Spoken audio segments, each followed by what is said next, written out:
This is the easier-to-read version of 1984 by George Orwell, retold and narrated by Sarah Simpson. Part 2, Chapter 1. Winston hadn't killed himself, and 4 days had gone by. He was on his way to use the bathroom at work when he saw the girl again. She had one of her arms in a sling. She was hurt. As he watched her, the girl stumbled and fell down right onto her hurt arm. It must be painful. The girl was on her knees now, and her face was white. Winston felt complicated emotions run through him. Part of him was thinking, she wants to kill me. I'm glad she hurt herself. And part of him was thinking, she's just a young girl and she's hurt. I should help her. Without thinking, he went to the girl and held out his hand to help her up. "Are you okay?" he asked her. "I'm fine," she said. "It wasn't that bad." She was standing again. Winston felt her push something into his hand very quickly. It was a tiny, folded piece of paper. "Thanks, comrade," she said, hurrying away. Winston slipped the piece of paper into his pocket.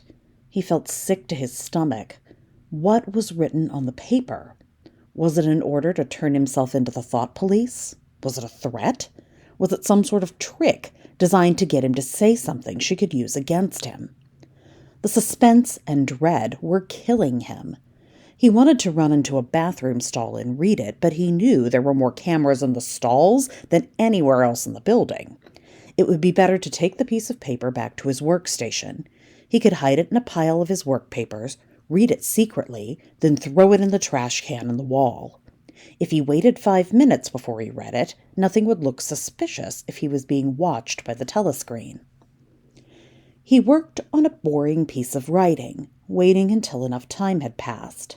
Finally, it was time. He looked down at the piece of paper. A message was written on it. "I love you." Winston was shocked. He knew he should get rid of the paper as quickly as possible, but he had to read it one more time first.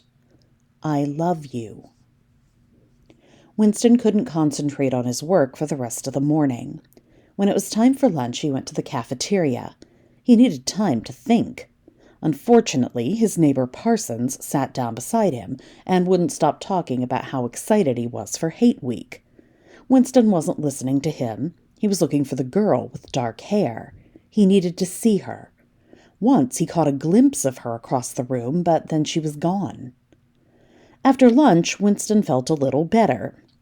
He was able to focus on work, and he barely thought about the girl with the dark hair all afternoon. Then, as work was ending, thoughts of her filled his mind. All he wanted to do was see her again. He wanted to talk to her and spend time with her. He wasn't sure how he would be able to do this without the thought police catching him, but he was determined to find a way. That night he went to the community center. He played ping pong, drank gin, and listened to a speaker talking about the right way to play chess according to Big Brother. Finally, at 11 o'clock, he was in bed. In the dark, he was able to think. As long as he was quiet, the telescreen couldn't see him. It was funny. 4 days ago, he was ready to kill himself because he thought the girl with the dark hair was going to turn him into the thought police. Now, all he wanted to do was live long enough to see her again. He no longer thought the girl was a spy. When she handed him the note, she looked afraid. He knew that meeting her was stupid and dangerous, but it didn't even occur to him not to do it. How could he have been so wrong about her?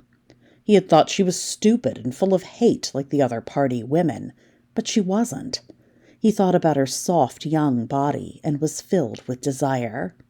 He was afraid she would change her mind if he didn't act quickly, but every plan he thought of to see her was too dangerous. Finally, he was able to come up with a plan that would work. He would sit down with her in the cafeteria. Before anyone else sat at the table with him, he would whisper a plan to meet. Nobody would hear them because the cafeteria was so loud. That would be the best thing to do. It took a week to actually put his plan into action. He hadn't seen her for several days. He was afraid she had been arrested by the thought police and was dead. Finally, he saw her again. Her arm was better. She was sitting by herself at a table in the cafeteria. He rushed through the food line. He had to move quickly before anyone else sat down with her. And just like that, he was sitting at the table with her. They didn't dare to look at one another. The telescreens were always watching, and it would have drawn attention. They looked down at their food trays. They began to eat. In between bites, they whispered quickly. "What time do you leave work?" Winston whispered. 6:30, the girl said. "Where can we meet?" he asked. "Meet me in Victory Square," she said. "There are cameras everywhere in Victory Square," he said.